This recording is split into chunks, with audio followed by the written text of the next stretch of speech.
सोचो अगर कल सुबह सूरज ना निकले, ना रोशनी होगी, ना हीट, ना फोटोसिंथेसिस, ना मोबाइल चार्जिंग, ना लाइफ। अर्थ एक फ्रोजन डेड प्लेनेट जैसा बन जाएगा। ये सूरज सिर्फ आसमान में चमकता हुआ गोला नहीं है, बल्कि पूरे सोलर सिस्टम का एक मेन एनर्जी सोर्स और लाइफ इंजन है। इसकी ग्रेविटी प्लैनेट्स को ऑर्बिट में रखती है और इसकी एनर्जी अर्थ पर लाइफ पॉसिबल बनाती है। आज हम सूरज को डिटेल में समझेंगे, उसका structure, sun spots, solar flares और उसकी सोलर एनर्जी।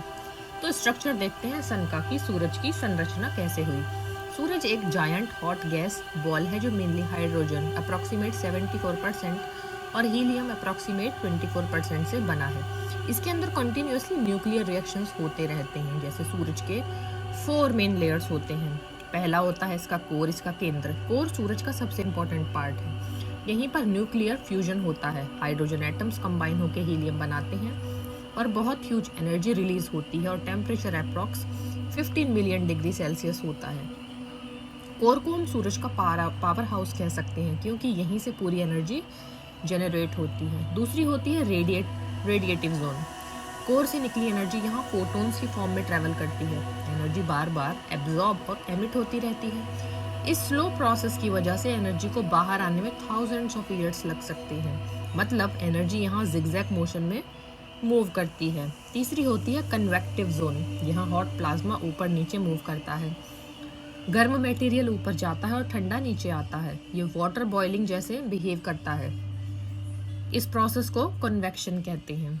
चौथा होता है फोटोस्फेयर। ये सूरज की विजिबल सरफेस होती है। यहीं से हम लाइट देखते हैं। इसका टेम्परेचर अप्रॉक्सीमेट 5500 डिग्री सेल्सियस होता है। सन स्पॉट्स भी इसी लेयर पर दिखते हैं। पांचवी होती है chromosphere and corona. Chromosphere red glowing layer होती है। कोरोना आउटर मोस्ट लेयर होती है और कोरोना का टेम्परेचर लगभग 1.3 to 1 से 3 मिलियन डिग्री सेल्सियस तक होता है। यानी ये बहुत ही सरप्राइजिंग है ना। सोलर एक्लिप्स के टाइम कोरोना क्लियरली दिखता है। और सन स्पॉट्स क्या होते हैं? सूरज के दाग। सन स्पॉट्स सन की सरफेस पर डार्क पैचेस होते हैं। ये डार्क इसलिए लगते हैं क्योंकि ये सराउंडिंग एरिया से कूलर होते हैं और इनका टेम्परेचर अप्रॉक्स 3000 to 4000 डिग्रीज तक होता है क्योंकि स्ट्रॉन्ग मैग्नेटिक फील्ड्स रिप्रेजेंट करते हैं। और टेम्परेरी होते हैं डेज टू मंथ्स तक। 11 ईयर्स सोलर साइकिल फॉलो करते हैं ये। अब इनका अर्थ पर क्या इफेक्ट होता है? कम्युनिकेशन सिस्टम्स डिस्टर्ब हो सकते हैं। सैटेलाइट सिग्नल्स अफेक्ट होते हैं। क्लाइमेट वेरिएशंस में स्लाइट रोल होता है। और सन स्पॉट्स बताते हैं कि सूरज कितना ज़्यादा एक्टिव है। सोलर फ्लेयर्स सूरज के सरफेस पर होने वाले सडन एनर्जी बर्स्ट होते हैं। अब ये कैसे होते हैं? सूरज के मैग्नेटिक फील्ड लाइंस ट्विस्ट हो जाते हैं। सडन एनर्जी रिलीज होती है जैसे एक्स रेज, यूवी रेज और पार्टिकल्स स्पेस में एमिट होते हैं। अब इनका अर्थ पर क्या इफेक्ट पड़ता है? चलो जल्दी से देखते हैं। रेडियो कम्युनिकेशन डिस्टर्ब होती है। जीपीएस सिस्टम्स अफेक्टेड हो सकते हैं। पावर ग्रिड्स ओवरलोड हो सकती हैं। ऑरोरा यानी कि नॉर्दर्न लाइट्स क्रिएट होती हैं। सोलर फ्लेयर्स को हम स्पेस स्टॉर्म्स भी कहते हैं।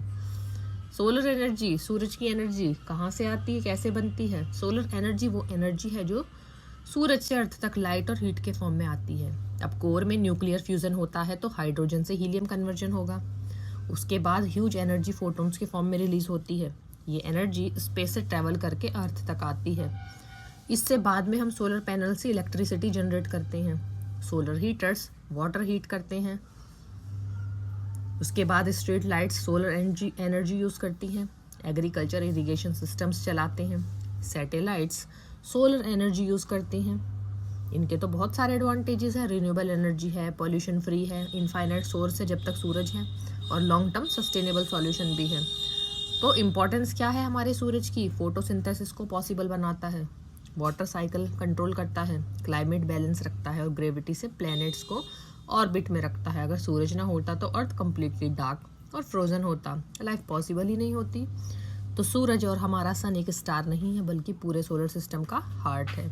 इसकी structure, sun spots, solar flares और सोलर सिस्टम, सोलर एनर्जी मिलकर अर्थ को लाइफ फ्रेंडली बनाते हैं। सूरज सिर्फ आसमान में चमक नहीं है, वो हर लिविंग बीइंग की लाइफ का सोर्स है। इसलिए सूरज को समझना मतलब नेचर और लाइफ के ओरिजिन को समझना है। तो फटाफट से जाइए ऐसे ही अपने स्पेस रिलेटेड टॉपिक्स के लिए चैनल को सब्सक्राइब कीजिए।